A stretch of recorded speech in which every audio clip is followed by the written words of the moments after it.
Bismillah, alhamdulillah, wa salatu wa salam ala ashrafil anbiya'i wal mursalin, nabina Muhammad wa ala alihi wa ashabihi ajma'in.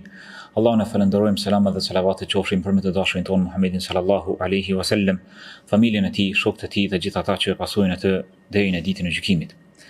Vazhdim dashur jemi në serinë në muajin e Ramazanit në lidhje me duat apo lutjet kuranore. E kemi bërë një parahyrje në lidhje me edukatën e lutjes dhe si duhet ta trajtojmë dhe si duhet t'i drejtohemi Allahut të lartësuar dhe cilat norma duhet t'i marrim parasysh. Sapo e hapim mushafin, e hapim Kur'anin, e shohim lutjen e parë të cilën Allahu i lartësuar e ka përmendur në Kur'an. Kjo lutje është lutja më madhështore, lutja që e përfshin synimet më të mëdha të besimtarit, lutja e cila i ka përfshi dhe grumbullu të mirat e kësaj bote dhe botës tjetër. Është fjala për lutjen në surën më të madhe, në surën hapse të Kuranit, surën Al-Fatiha, lutja ihdina siratal mustaqim. Udhëzona në rrugën e drejtë. Mirë po besimtari ndonse përgjatë ditës e lexon me 10 herë, vetëm në farze në çdo rekat e lexon këtë ajet ihdina siratal mustaqim 17 herë brenda ditës dhe natës. Shtoja këto sunetet, shtoja këto namazin e taravive dhe e kalon kalimthi pa u ndalur dhe ta përjetoj duke i marrë parasysh ato normat e edukatës të cilat i përmendëm në ligjëratat e kaluara. Çfarë kërkojmë ne kur i thojmë Allahut të lartësuar ihdina siratal mustaqim, udhëzona në rrugën e drejtë? Shpesh nganjëherë besimtari mund të mendoj, po unë jam i udhëzuar. Unë i përgjigjem Allahut, unë falna, unë besoj Allahun, e pasoj pejgamberin, pse më kërku përsëri udhëzim? Pse Allah i lartësuar saktësisht e ka vendosur këtë lutje madhështore në surën më të madhe dhe përveç kësaj e ka bë obligim që të lexohet në çdo rekat të namazit, Besimtari ka nevojë që të ndalet pak çaste me këtë lutje, në mënyrë që ta përjetojë sa herë thot ihdina siratal mustaqim, udhëzona në rrugën e drejtë. Nga se udhëzimi në rrugë të drejtë i bën shpëtim në këtë botë dhe në botën tjetër, dhe mungesa e udhëzimit rrezikon më kon për atyre të cilët Allahu i lartësuar është i hidhur apo Allahu i lartësuar është zemur ndaj tyre. Se vazhdimi i ajetit thotë siratal ladhina an'amta alehim ghayril maghdubi alehim waladdallin, në rrugën atyre të cilët i ke begatuar me udhëzim. Jo ki tregu udhëzimin, e jo në rrugën atyre të cilët janë maghdub, ghayril maghdubi, që Allahu i lartësuar është hidhur ndaj tyre, dhe as të humbrit që më së shumti u ngjasojnë hebrejt dhe të krishterët apo kush i ka cilësitë e tyre. Besimtari kur e lut Allahun e lartësuar ihdina siratal mustaqim, udhëzona në rrugën e drejtë, e lut Allahun e lartësuar që t'ia shtoj udhëzimin, ta përforcojë dhe ta mban në këtë rrugë të drejtë. Përderisa ti je në rrugë të drejtë, ti ke nevojë që Allah i lartësuar vazhdimisht të përforcojë, e të përqendroj dhe të mos lakosh nga kjo rrugë e drejtë. Pastaj çfarë ke nevojë ti kur e kërkon udhëzimin prej Allahut të lartësuar? Ne në përgjithësi e dijmë të mirën. Gjithë secili prej nesh edhe jashtë Ramazanit e kena ditë që është e preferuar me fal namaz natës. Pra, ky udhëzim si dije na ka o kon prezentet në mesin tonë. Mirë, po ku ka qenë problemi? Problemi ka qenë që nuk na ka ardhur mbase udhëzimi shtesë i forcës, udhëzimi shtesë i suksesit që Allah i lartësuar me na udhëzu që tash mi zbatu atë vepër. Pra nuk është udhëzim vetëm mi ditë, udhëzim është edhe mi praktiku dhe mi zbatu. Për këta kemi nevojë na vazhdimisht kur e lutim Allahun e lartësuar të na udhëzoj në rrugën e drejtë. Pastaj kur i thojmë na Zotit ihdina siratal mustaqim, ne në përgjithësi i dijmë gjërat. Mirë, po ti vazhdimisht ballafaqohesh me gjëra të reja. Ti e din çka është Islami, e din çka është imani, e din çka është përgjithësi, domethënë dispozitat fetare. Mirë, po ti ke nevojë vazhdimisht në situata të caktuara ti ja çellosh asaj me të drejtës. Prandaj ka ardhur në çdo rekat, në çdo namaz përgjatë ditës dhe natës. Ke nevojë me ditë kur me urdhër për të mirë, kur me ndalu nga keqja. Ke nevojë me ditë kur me dash diçka, kur me urry diçka, kur me respektu dikon, kur mos me respektu dikon. Dhe në përgjithësi besimtari ka nevojë të vazhdueshme për udhëzimin e Allahut të lartësuar. Madje më thonë që më thon sheshazi, besimtari ka nevojë më së shumti për këtë dua. Ka nevojë më së shumti për këtë dua. Madje më shumë se sa për ushqim për pije. Madje më së shumti ka nevojë për udhëzimin e Allahut të lartësuar. Pastaj kur besimtari e kupton që udhëzimi është prej Allahut të lartësuar, andaj këmbgul dhe vazhdimisht e lexon në surën Fatiha. Allah i lartësuar thotë: "Me yahdihillahu fa huwal muhtad." atë që Allah i lartësuar e udhëzon, ai është i udhëzuar. Wa man yudlil falan tajid lahu waliyan murshida. Ndërsa atë që e devijon, nuk ki me gjetë për të ndihmës as udhëzues. Një ditë për ditëve, Ebu Said ibn al-Mu'la tregon që isha duke u falur dhe pranë meje kaloi pejgamberi sallallahu alaihi wasallam dhe më thirri, ndërsa unë nuk ju përgjigja derisa e përfundova namazin. Pastaj ju afrova pejgamberit sallallahu alaihi wasallam dhe më tha, çfarë të prevoj, çka të pengoj që të më përgjigjesh? A nuk e ke dëgjuar fjalën e Allahut ku thot: "Ya ayyuhalladhina amanu istajibu lillahi wa lirrasuli idha da'akum lima yuhyikum." O ju që keni besuar, përgjigjeni Allahut dhe të dërguarit të tij kur ai t'ju thirr për atë çfarë ju gjallon juve. I thot thot më bë me dije që para se të dal nga xhamia ta tregoj se cila është surja më e madhe e Kuranit. Dhe thot ky sahabi u ngrit pejgamberi sallallahu alaihi wasallam me dal dhe ja kujtova. I thash se çfarë më tha pak më parës dhe i thot surja më e madhe është surja Elhamdulillahi Rabbil Alamin. Surja Al-Fatiha, as-sab'a al-mathani.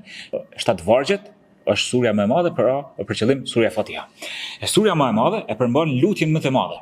Mirë po e bukra e kësaj lutje qysh është përcjell dhe qysh është përshkruar është që fillimi i lutjes na tham që edukata lutjes duhet të ketë lavdërim të Allahut të lartësuar. Çfarë ka në surën Fatiha? Ka lavdërim të Allahut të lartësuar. Dhe tham që nga edukata lutjes është që të kërkosh afrim tek Allahu i lartësuar përmes veprave të mira. Dhe në surën Fatiha para se mi lut Allahun, a thojmë iyyaka na'budu wa iyyaka nasta'in, vetëm ty të adhurojmë dhe vetëm prej teje ndihmë kërkojmë. Pra ti e bën një parahyrje që në fund me godit me lutjen më madhështore, më të nevojshme që kemi nevojë. Pra surja Fatiha është surja e kësaj lutje madhështore, është ajo pjesa kryesore e surës Fatiha pas iyyaka na'budu wa iyyaka nasta'in. Nëse në emrat e mëdhej të Allahut të lartësuar, të cilët i përmendëm që pejgamberi sallallahu alaihi wasallam njëri prej sahabeve kur e ka dëgjuar duke u lutur me lutjen i cili thot Allahumma inni es'aluka bi anni ashhadu annaka Allahu la ilaha illa ant al-ahad as-samad alladhi lam yalid wa lam yulad wa lam yakul lahu kufuwan ahad, i cili është lutur në këtë formë: O Allah, unë dëshmoj, unë po të lus se unë dëshmoj se ti je Allahu i vetmi, i cili nuk meriton të adhurohet askush tjetër përveç teje. Ti je një, je absoluti, as-samad, alladhi lam yalid wa lam yulad, i cili nuk ka lind, e as nuk është i lindur, dhe asgjë nuk është sikurse ai, thot pejgamberi sallallahu alaihi wasallam, për atë në dorën e të cilët është shpirti im, e ka lut Allahun përmes emrit të tij më të madh, i cili po që se lutet përmes këtij emri, Allahu i përgjigjet. Po që se lutësi e lut Allahun lartësuar përmes këtij emri, i përgjigjet. Nëse e vështrojmë këtë dua, kjo është kërkim i plotësimit të lutjes përmes tauhidit, derisa tauhidit, realizimit të tauhidit. Ndërsa në hadithin tjetër, ku thot pejgamberi sallallahu alaihi wasallam kur e dëgjoi një person duke u lutur, Allahumma inni es'aluka bi anna lakal hamd. O Allah, ty të los se ty të takon falëndrimi. La ilaha illa ant, nuk ka zot tjetër që meriton përveç teje. Al-Mannan, begatusi, badiu samawati wal ard, krijuesi dhe shpikësi i qiellit dhe i tokës, dhel jalali wal ikram, poseduesi i madhështisë dhe fesnikërisë, ya hayyu ya qayyum, o i gjalli, i mbajtësi i çdo gjëje. Thot pejgamberi sallallahu alaihi wasallam, laqad sa'ala Allah bismihi al-a'zam, e ka lut Allahun përmes emrit të tij. Nëse e shohim këtë pjesë këtë lutjes që pejgamberi sallallahu alaihi wasallam po ja pohon që e ka lut Allahun përmes emrit të tij më të madh, përfshin emrat dhe cilësitë e tij të përsosura. E nëse e shohim surën Fatiha, është bashkim i këtyre dy formave të lutjes. Ka tauhid në të dhe ka përmendje të emrave të bukur dhe cilësive të tij të larta. Ku e vrim ta? Lutësi kur e fillon namazin dhe e lut Allahun e lartësuar për udhëzim, e din që e ka një Zot që kujdeset për ta. Është Rabbul Alamin. Jo që kujdeset për ta, po është drejtuesi i të gjitha çështjeve në kozmos.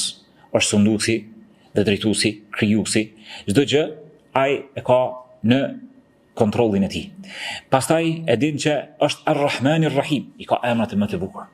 Ar-Rahman, i gjithëmëshirshëm, Ar-Rahim, mëshirbërësi. E din që është më i mëshirshëm se sa ti që je për veten tënde, se sa nëna që është apo prindi që është i mëshirshëm për fëmijën e tij. Pra Allahu i lartësuar është i butë dhe i mëshirshëm ndaj robërve të tij. Dhe pastaj e din Maliki Yawmiddin, që është sunduesi i çdo çështje, sunduesi i ditës së gjykimit, tek ai është kthimi në fund, pra ka bashku mes lavdërimit të Zotit, mes përmendjeve të emrave të tij të bukur dhe cilësive të tij të larta, dhe pastaj e ka përmend edhe pjesën e tauhidit. Ku është pjesa e tauhidit? Kur i thot Zotit iyyaka na'budu, dhe ty të adhuroj. Dhe vetëm prej teje ndihmë kërkoj, jo për dikujt tjetër, veç prej teje. Kjo parahyrje i ka përfshi ato dy llojet e emrave të mëdhenj të Allahut të lartësuar, për të cilën pejgamberi sallallahu alaihi wasallam ju ka thënë që po që se lutet përmes tyre, Allahu i lartësuar do të përgjigjet, dhe pastaj e përmend besimtari lutjen më të mirë, e cila është lutja për udhëzim, ihdinas siratal mustaqim, udhëzona në rrugën e drejtë. Pastaj surja Fatiha, madhështinë e kësaj sure është që Allahu i lartësuar na është përgjigjur në hadithin kutsi që besimtari dialogon, bisedon me Zotin e tij. Pjesa e parë është ku thot Allahu i lartësuar në hadithin kutsi, e kam nda namazin, e kam nda pra surën Fatiha mes meje dhe robit në dy pjesë. Kur robi thot elhamdulillahi rabbil alamin, Zoti përgjigjet dhe thot me ka falendëruar robi im. Kur thot arrahmanir rahim, robi thot me ka lavdëruar robi im. Kur thot maliki yawmiddin, me ka madhëruar robi im. Iyyaka na'budu wa iyyaka nasta'in, Zoti thot kjo është mes meje dhe robit tim, dhe robit i takon çka do që të lyp. Dhe pastaj robi e lut Allahun e lartësuar me lutjen që ka nevojë më së shumti për të, që është nevoja për udhëzim. Ihdinas siratal mustaqim, siratal ladhina an'amta alehim ghayril maghdubi alehim waladdallin. Udhëzona në rrugën e drejtë, në rrugën atyre të cilët i ke begatuar, në rrugën jo në rrugën atyre të cilët e kanë marrë hidhrimin tënd, dhe as në rrugën e atyre të cilët janë të humbur. Këtu e shohim pra rëndësinë të cilën besimtari e ka që ta përjetoj këtë formë të lutjes kur e lut Allahun e lartësuar. Pastaj vllazën, udhëzimi është dy llojesh. Udhëzim që mi ditë, i thuhet udhëzim sqarues, që mi ditë cila është rruga e gabuar dhe cila është e sakta, dhe udhëzimi tawfiq, udhëzim i suksesit, që mi ndjek çat rrugë. Sa njeri e din hajrin, mirë po privohet nga hajri. Sa njeri e din rrugën e drejtë që është, e din që Kurani është fjala e Zotit, e din që pejgamberi me të vërtetë ka qenë profet dhe nuk ka folur nga hamendja, por ka folur me shpallje, mirë po nuk e pason atë. Ku është problemi? Problemi është që është privuar nga udhëzimi, për shkaqe që Zoti i di, cilat janë ato shkaqe që janë mes tij dhe mes Zotit të tij. Prandaj besimtari kur e lut Allahun e lartësuar ihdinas siratal mustaqim, e lut me fjalë shumë gjithëpërfshirëse.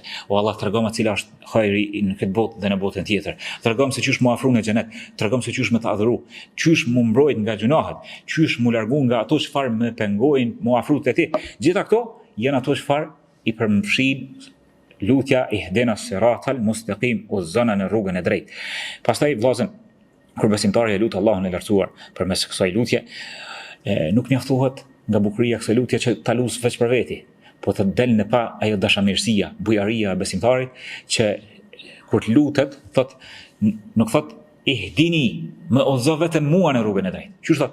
Ihdina, udhëzona edhe neve në rrugën e drejtë. Udhëzona të gjithë besimtarët në rrugën e drejtë. Pra ato çfarë e don për vetveten, ja u don edhe të tjerëve, ja u don vëllezërve të besimtar, dhe këto e kemi në surën Fatiha. Gjithashtu, ajo çfarë na ndihmon më së shumti që ta kërkojmë këtë lutje dhe ta përjetojmë kërkimin e udhëzimit të Allahut të lartësuar, është që besimtari të mos e privon veten e tij dhe thot unë jam i udhëzuar. Nuk kam nevojë për më shumë udhëzim. Përderisa Allahu i lartësuar ka bërë obligim të lexohet ihdinas siratal mustaqim në çdo rekat të namazit, ne kemi udhëzim, kemi nevojë për udhëzim sapo ta përmbyllim namazin. Derisa dalim nga xhamia, derisa të kthehemi në vaktin tjetër, vazhdimisht kemi nevojë. Më së shumti çfarë kemi nevojë për udhëzim, më së shumti çka e afrojmë këtë udhëzim është mi shfaq nevojën tënde për udhëzim. Mos mundi që ti je i plotësuar dhe je i udhëzuar. Mi ndi veten që je i humbur. Ki nevojë vazhdimisht për Allah më të mësu, Allah më të udhëzu, se qysh mos jell me prindrit, qysh mos jell me bashortën, me fëmijët, me të tjerët në xhami, me fëmijët, në përgjithësi në raportet njerëzore.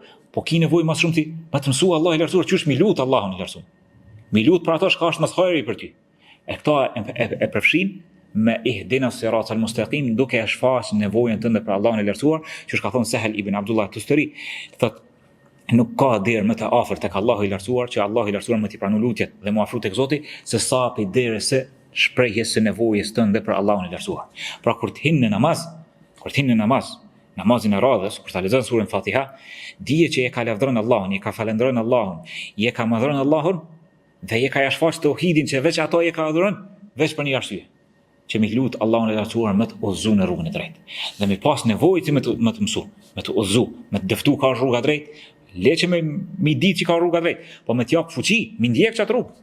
Mi ndjek qatë rrugë dhe mi pasu, dhe mi onsu të tjerëve, dhe të tjerët me të pasu ty, dhe mi marë të shpërblimin edhe të gjithë ata të tjerëve të cilët të pasojnë në rrugën e drejt, nga se kjo është kush udhëzohet në rrugën e drejt, kjo është e vetmja rrugë që të arrin fitoren, furnizimin dhe lumturinë në këtë botë dhe në botën tjetër. Lutim Allahun e lartësuar të na udhëzojë në rrugën e drejtë, të na mësoj që sa herë lexojmë surën Fatiha në namazin ton, ta përjetojmë këtë nevojë tonën për udhëzim dhe lutim Allahun e lartësuar të na pranojë lutjet tona. Subhanakallahumma bihamdik la ilaha illa anta astaghfiruka wa atubu ilaik.